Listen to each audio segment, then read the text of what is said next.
My name is Jeremy Gage, and welcome to the Draw Your Dice podcast. This is an educational show involving all things tabletop role-playing industry. Listen alongside me as we hear from creators, entrepreneurs, and supporters about their personal best practices, principles, and philosophies. I encourage anyone from the budding game designer to a seasoned publisher and everyone in between to sit down with us and enjoy today's episode. Thank you for coming to the Draw Your Dice podcast. This is Jeremy Gage, as you're in the intro, but as always, the show is never about me. It is who I have brought to you today, and I have brought another fellow podcaster, a game designer, a just found out producer of documentaries. I would love to welcome to the show, Iko. Good morning. Thank you for having me. It's an absolute pleasure to have you on here, Iko. As always, at the top of this show, would you just give a brief introduction of who you are, what you do, any links and things? I would love people to get to know who you are and also give you money as soon as possible. Yeah, sure. So I'm Iko. I run the Lost Bay podcast, which is a podcast on and with indie RPG creators and designers and artists. It's an interview podcast about the creative processes of RPG makers, basically. And I also make RPG zines. And you can find all my stuff at thelostbaystudio.com, which is like kind of the umbrella website where I put everything I'm doing. And that's about it.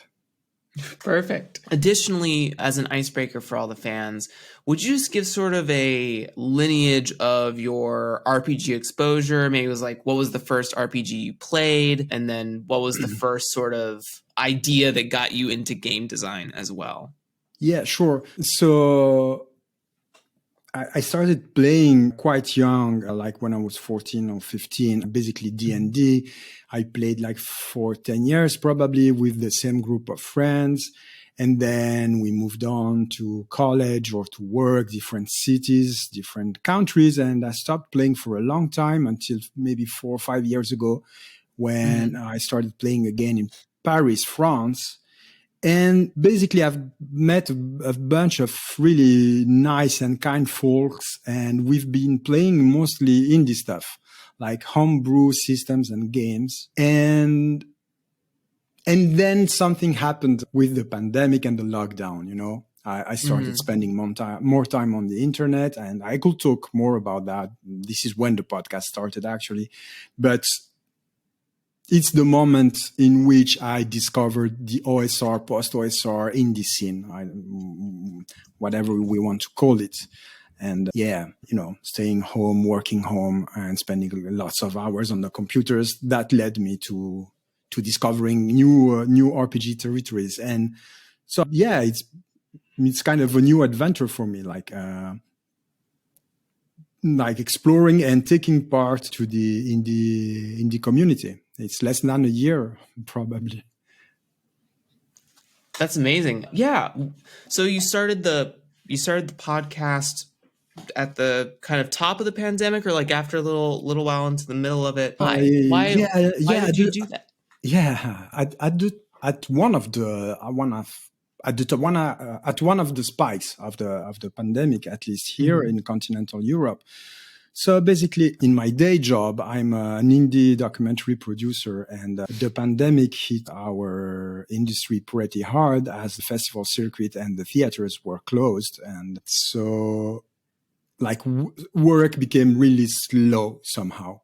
And my roommate, which is also my business partner, just was seeing me spending evenings watching Critical Role, you know, videos and talking to them about Critical Role, and they don't play RPG at all. And after a while they told me, hey, listen, buddy, you've got time on your hands.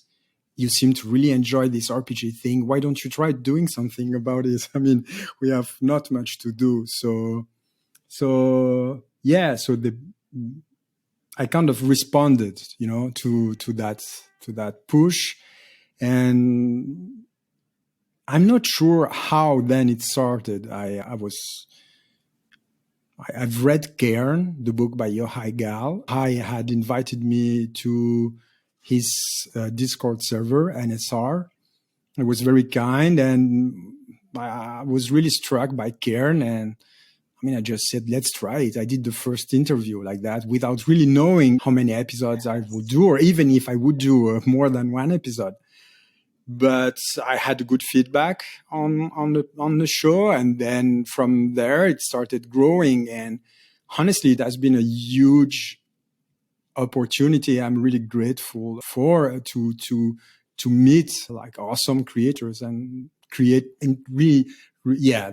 There's a lot of awesome people in the RPG community, and that has been really, yeah, a huge opportunity to meet people and understand how they think, how they feel, how they work. And yeah, that's about it. I think that some of the listeners of this show will find that we have very similar timelines and exposures to starting our podcast, and that, for me, I started this podcast back in September of 2020.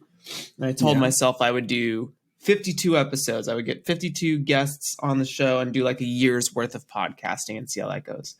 And I wanted to learn from a bunch of people. I wanted to learn more about game design, game theory, the business of it. And just like you said, I've met, you included, a ton of amazing individuals who are creative and caring and want what's right for the RPG industry as a collective, which has all been really amazing. It's really awesome to hear that there are obviously other communities out there that are doing very similar things. So I'm happy that you also started podcasting and showing the world that there are cool people out there. Yeah. You're doing a great service.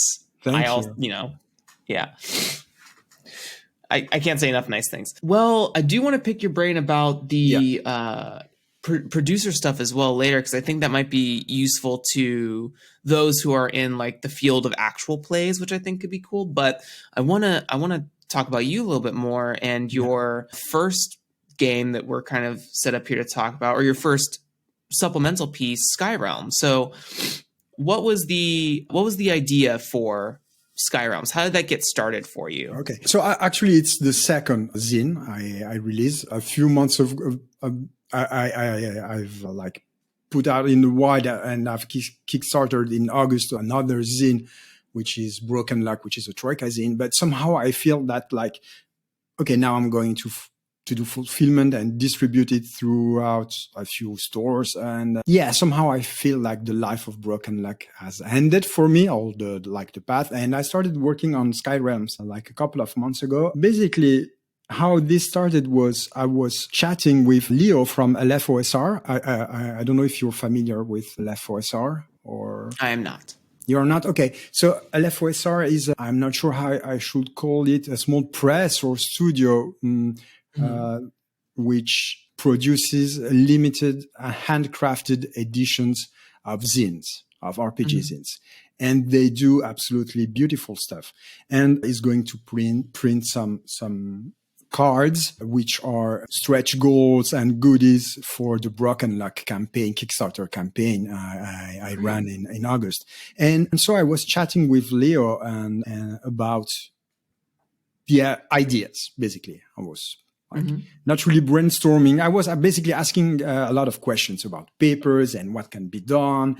And he was explaining me the shortage of paper right now because of like the disruption in the supply chain, etc. And I wanted to do a bestiary, basically like a card-based bestiary. And I started working on that. And I don't know, I support Evelyn Moreau on Patreon. And I don't know what happened. I started browsing. Probably I received like an email notification with some new drawings she had put on her Patreon. So I started browsing her drawings. And of course, I knew Evelyn's work, but I thought bestiary plus Evelyn's drawings, that could be really cool. And I've shown a drawing to Leo, asking him like, what he was thinking about it, but like printing wise, how we could print it in an interesting way, etc. And the thing he said was, well, I would use it to do some coloring, as a coloring figure. And the Sky Realms, this zine I'm working on is like, I call it a weird fan game neutral bestiary and coloring book. So I started trying that, coloring Evelyn's drawings. And that was like, I found solace in that. That was an amazing experience. And so I designed the book in a way that it's both going to be, there's a bestiary and little implied setting. And there are also some complementary tables that helps outlining the setting. But also I've picked the drawings and I've designed the book in a way that it can be a nice coloring book, and it's going to be printed on cool and nice paper so that you can color it with whatever you want, pencils, crayons, or even markers or paint. And so that's the story. That's the spark that launched Sky Realms, basically.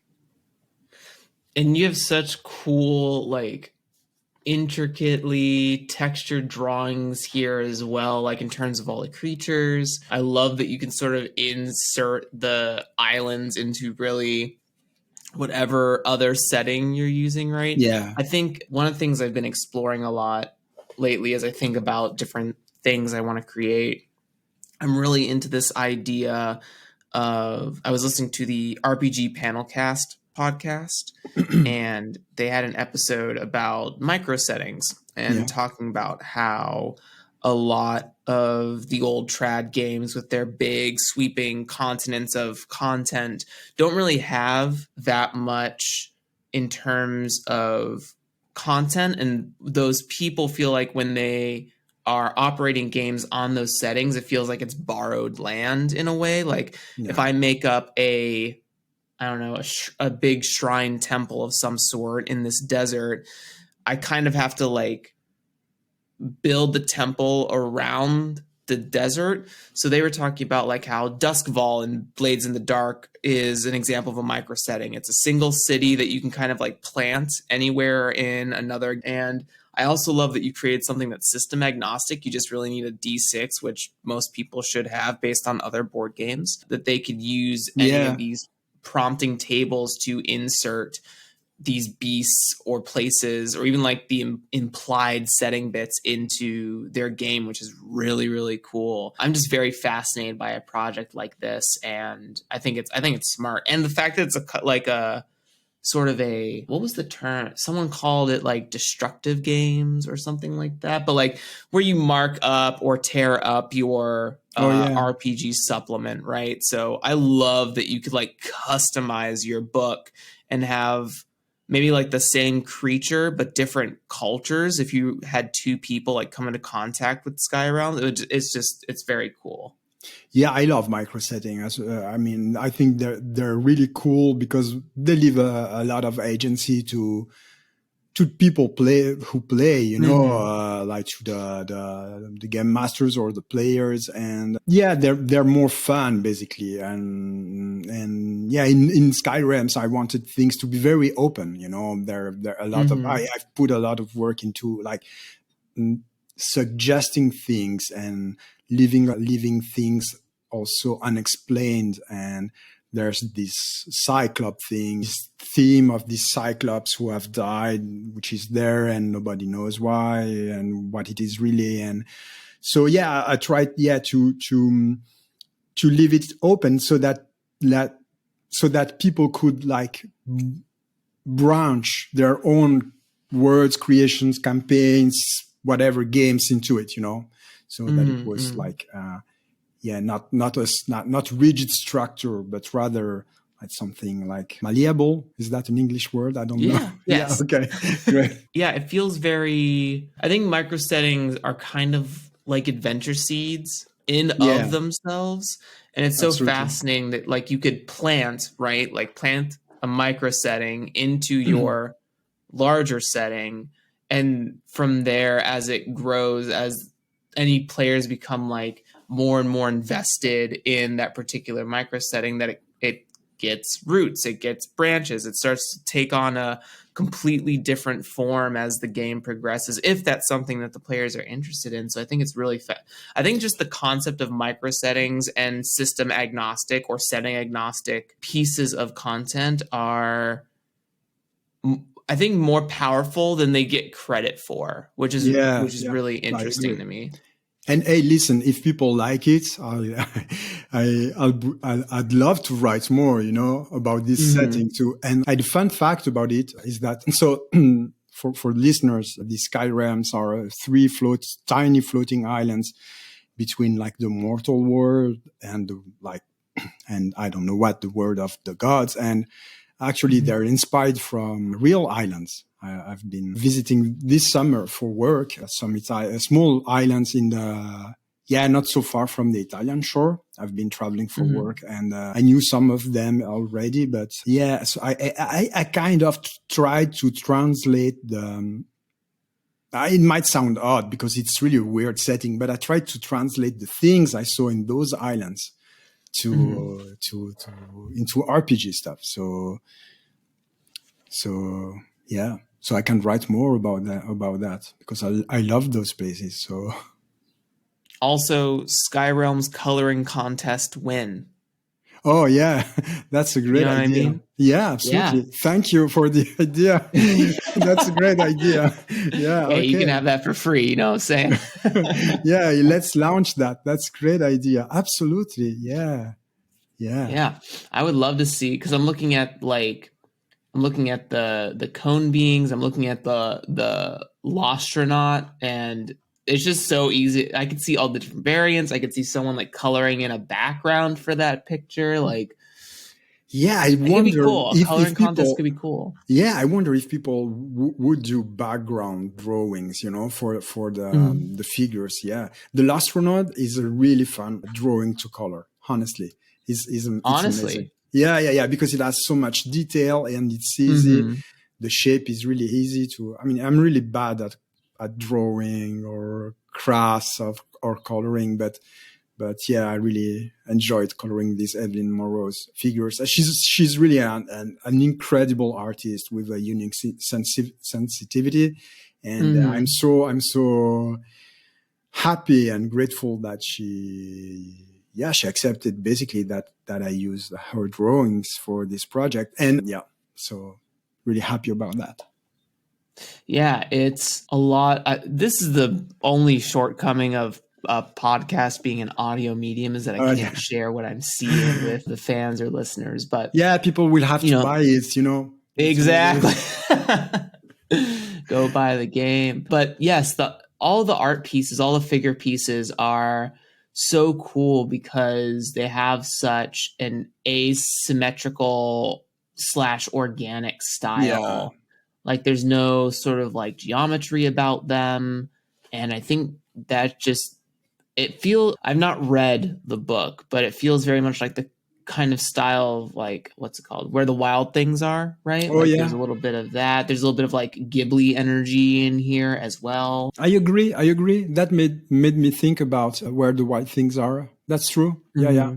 Yeah, her drawings. I mean, some of her drawings. Yeah, absolutely. Yeah, it's great. It's super cool. Yeah, Skyrealms is cool, really evocative. Everyone, go and get it. There's no reason not to. You know what I'm saying? There's a person carrying there's a Relichers, which is carrying like a giant's foot. Yeah. Just carrying it around.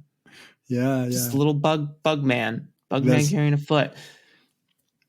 There's a lot of strange and nice and surprising creatures, and yeah. Mm-hmm. So sort of the next bit here, sort of break up the game speak a little bit and talk a little bit more about like the off mic. We were talking about business a tiny bit, or like the topic of business. And I'd love to kind of pick your brain about what it takes to be a producer of documentaries, because A, that's part of who you are as a person currently. And B, I myself am trying to get into production for actual plays. So I'd love to get a tiny bit of insight, whatever you're willing to provide, for how that works. And if you have like any advice for people who also want to help do production work in our RPG space?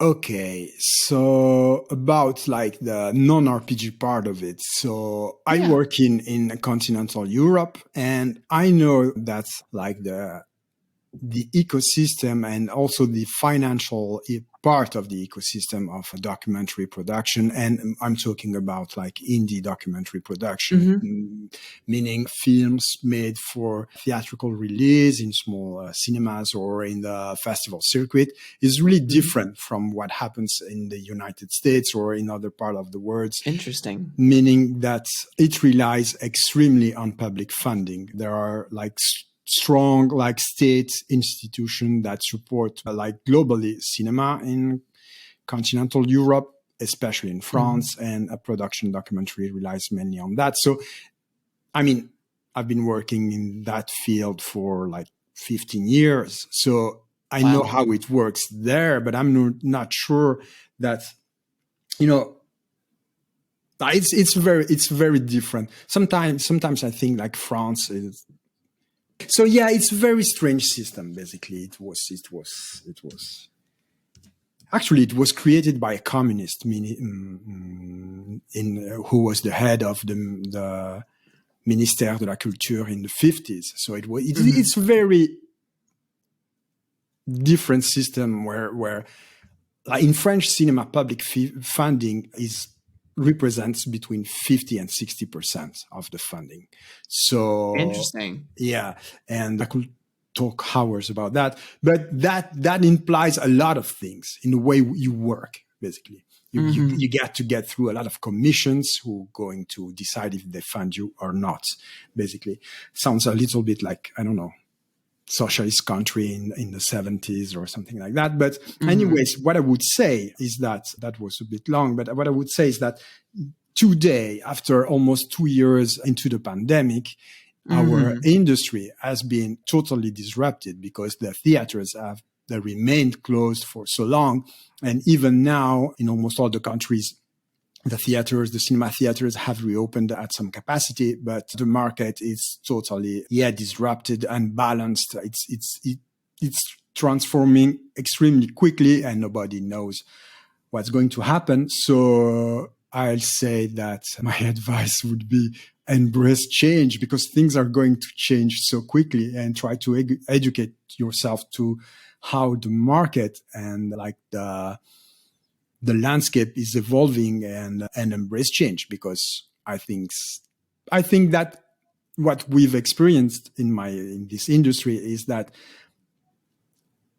some transformations that were somehow expected to happen in like 10 or 15 years happened in 6 months, basically. Wow. Yeah.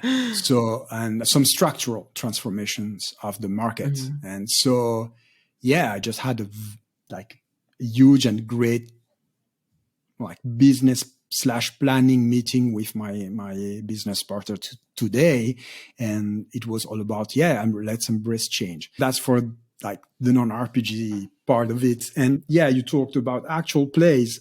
So what does like a day in the life of a producer look like?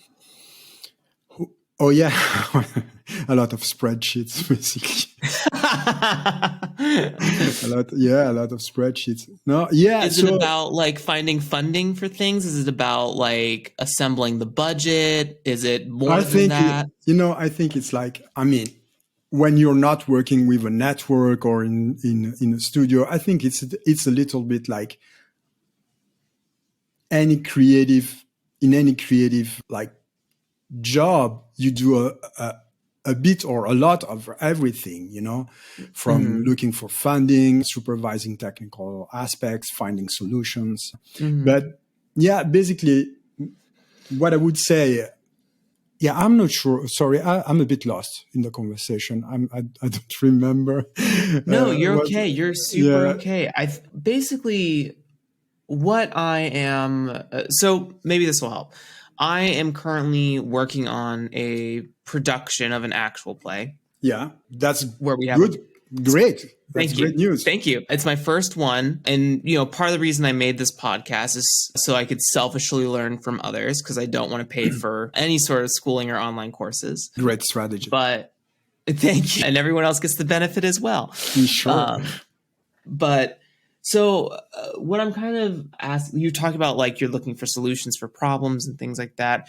Are you kind of like I don't want to say mastermind. That's not quite the correct space I want to ask the question in, but are you sort of responsible for the structure of how a production is put together? And what I more specifically mean by that is, are you responsible for like the timeline? Are you responsible for? Oh no, the quick answer is no, I'm not. Okay. Basically, Okay, cool. So my job is to provide the means to the author director, and probably, I don't know, that's very French. I mean, like the real captain of the ship is the director. They are the author, and the subject of the film is theirs, and they sort of decide how they want to work. And so the job of the producer is to facilitate or create the structure that will provide the necessary means, technical or otherwise, to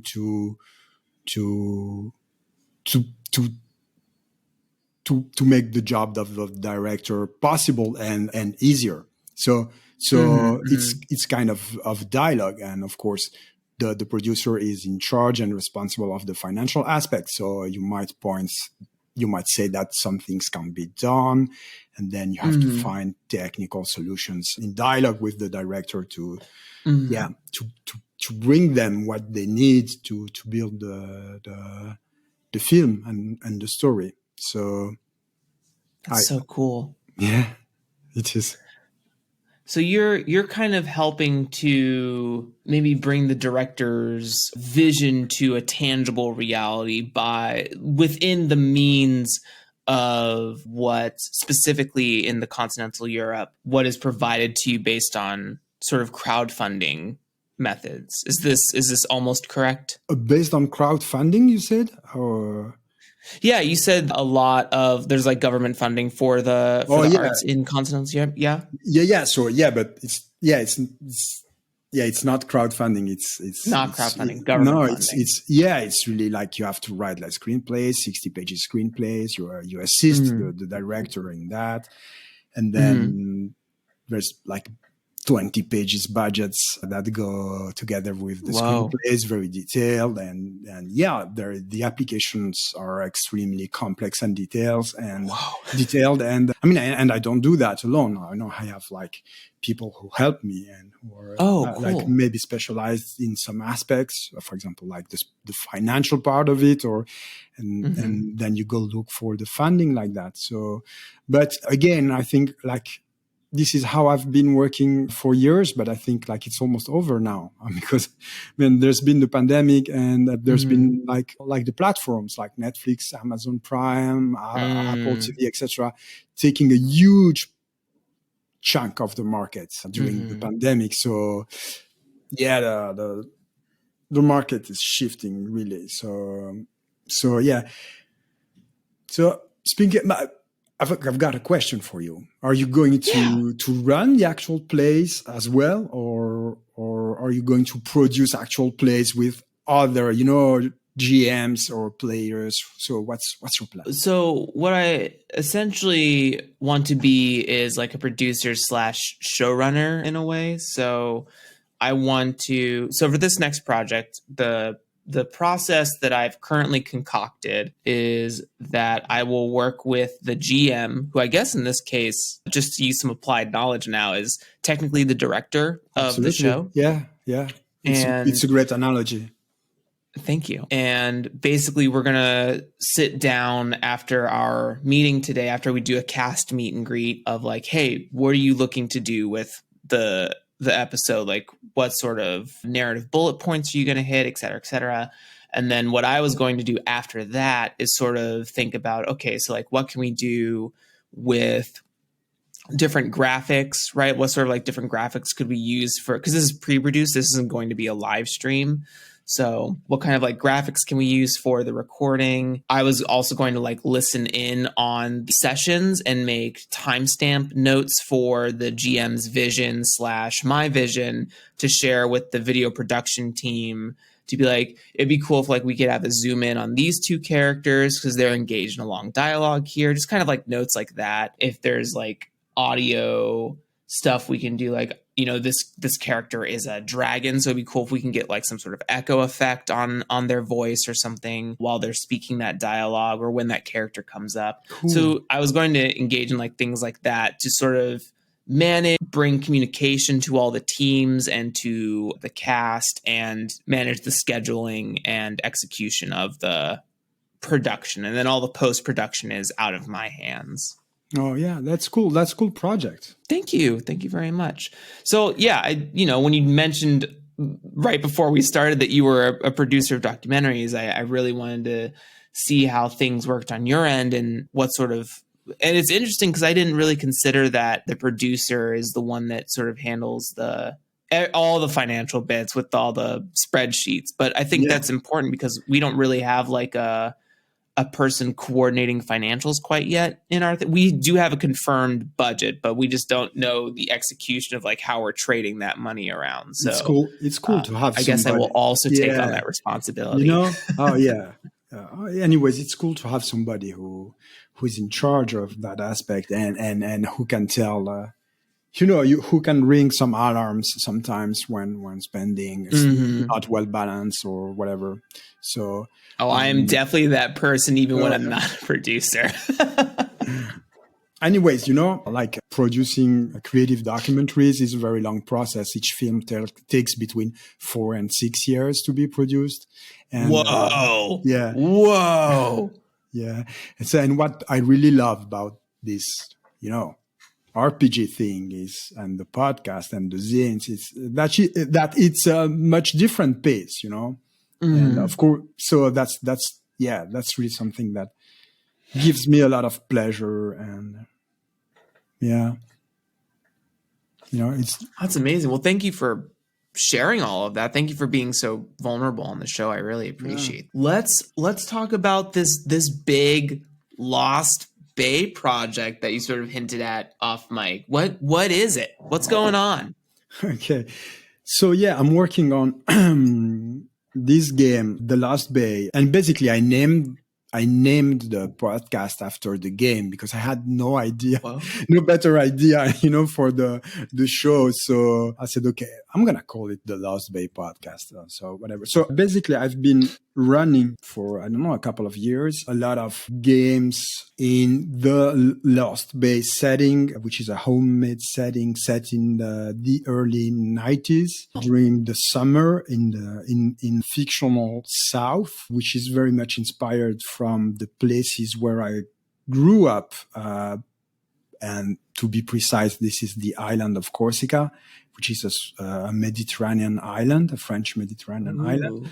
But I know that playing it, some people read it or felt that it was somewhere else, like maybe somewhere that had a meaning for them. Somebody told me, it feels like Southern California or whatever. The starting point was like the place where I grew up. So, but it became kind of abstract. So basically I've run this setting for, 50, 60 games, both with a consistent group of players, and I have run a huge campaign. And before the pandemic, I used to go in a very cool public library in Paris, France, where once a month there's an RPG night. And it's an amazing place because it's a very welcoming and safe place.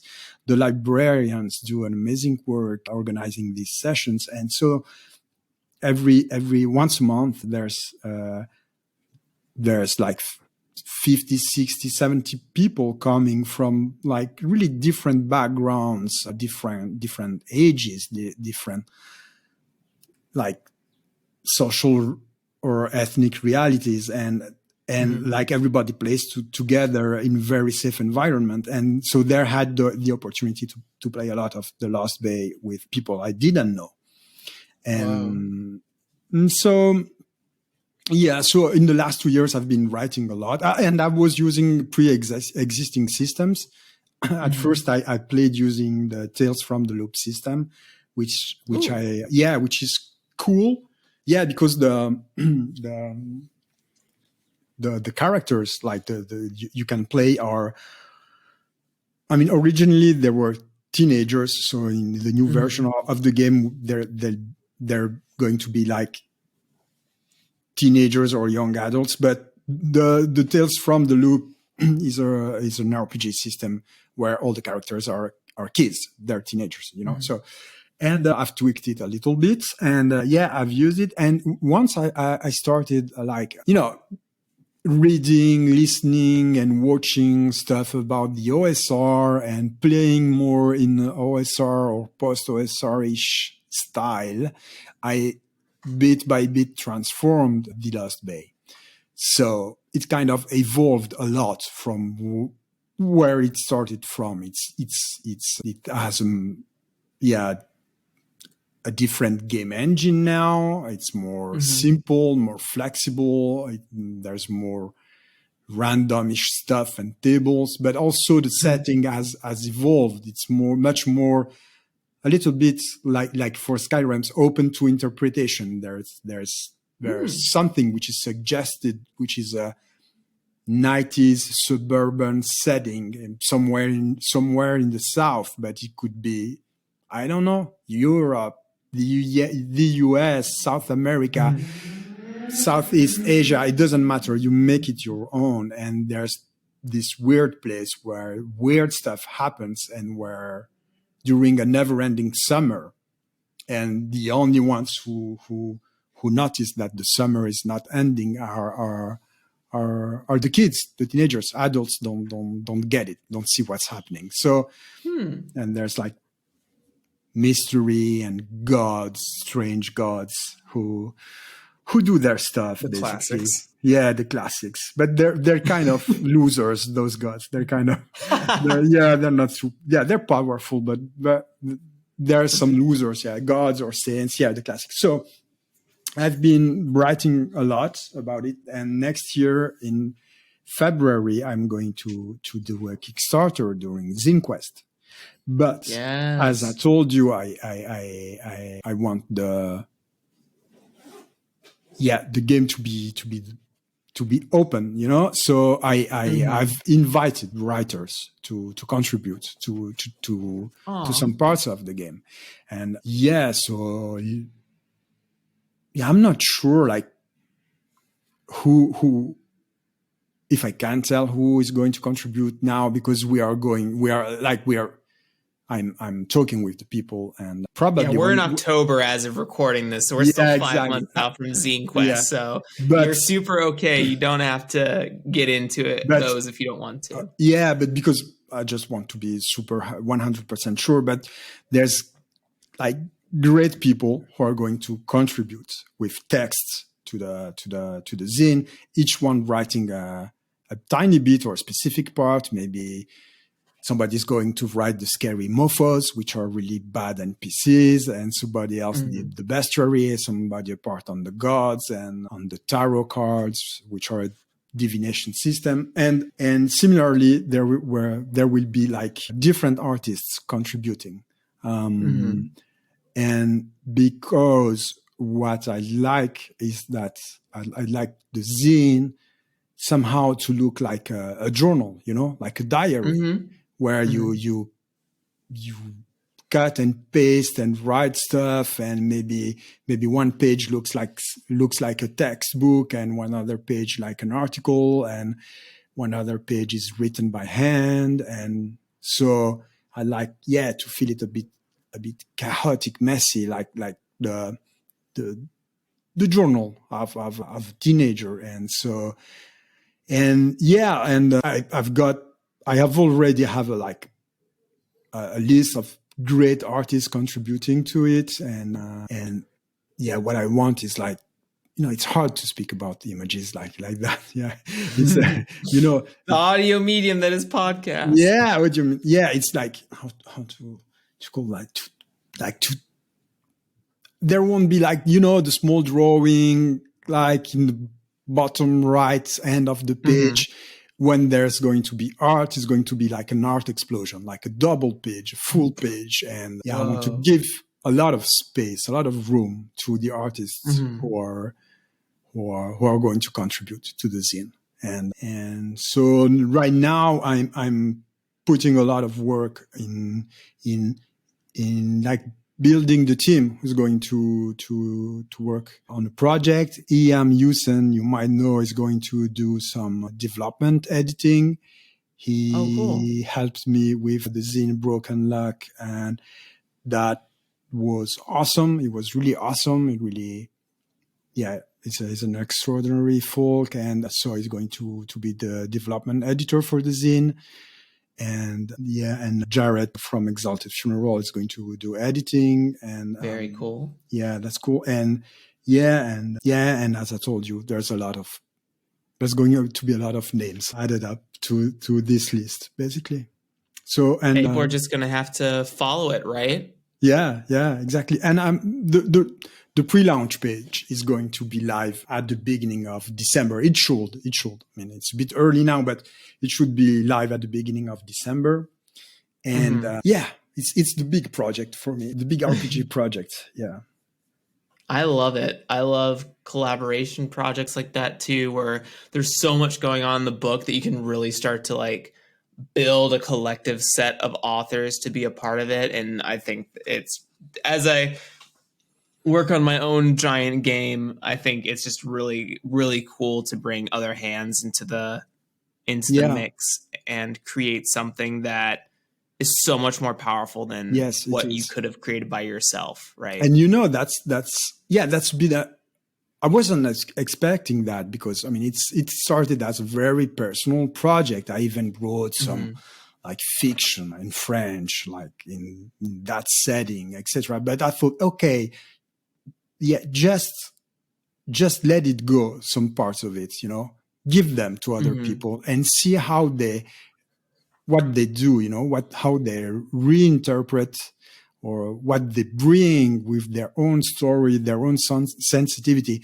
I'm not going to like micromanage, like I'm just going to give like some very broad prompts just to be sure that everything is consistent. But yeah, I just want to welcome like others, people, sensitivity into that setting. And yeah, I think that's kind of new for me. I'm kind of a control freak somehow on the work side of things, at least. So yeah, I decided to loosen up and to. It's going to be beautiful. It's going to be such a great project. I hope it's going to be beautiful. I'm a 90s baby, so it's very fascinating to me. Yeah, I was born 1990. And wow. Okay. I was born in Northern California, and I lived in Central California for a long time. So I myself am now interested in, when this Lost Bay setting comes out, I would love to give it a read for sure. Sure. Well, I think, are there any other topics you want to get into today, Iko? No, I'm not. I don't think I'm. Yeah, no. I mean, I think we've covered like almost everything I do. So even the 9 to 5 job part. So I mean, that's quite exhaustive. So yeah. Well, amazing. Well, thank you for being on the show. I really appreciate it. Would you just give a brief outro once again of who you are, links where people can get in touch with you and reach out to you and learn more about the Lost Bay project? All these links that Iko is about to provide will be down below in the show notes for your access listeners. Sure. So thanks again, first of all, for having me. I really enjoyed the conversation. And so I'm Iko. I run the Lost Bay podcast, which is a podcast with and about indie RPG creators and artists. And right now when you release this episode, there will be the second season of the podcast running. It's going to be weekly, and you can reach out on Twitter. I'm mostly on Twitter, and my handle is The Lost Bay, or get on my website, which is thelostbaystudio.com, and also, basically, or find the Lost Bay podcast like the major podcast providers like Apple Podcasts or Anchor, Spotify, and that's it. Amazing. Well, thank you so much, everyone, for joining us today. It's an absolute pleasure to learn from Iko. I hope you learned a lot of stuff from Iko, because I know I certainly did. And we will see you. Listen to you. You'll hear us. There it is. You'll hear us next time on the audio medium. Have a great day. Say bye to the people, Iko. Yeah, goodbye. Thank you for listening. Goodbye. Bye. Nice bye.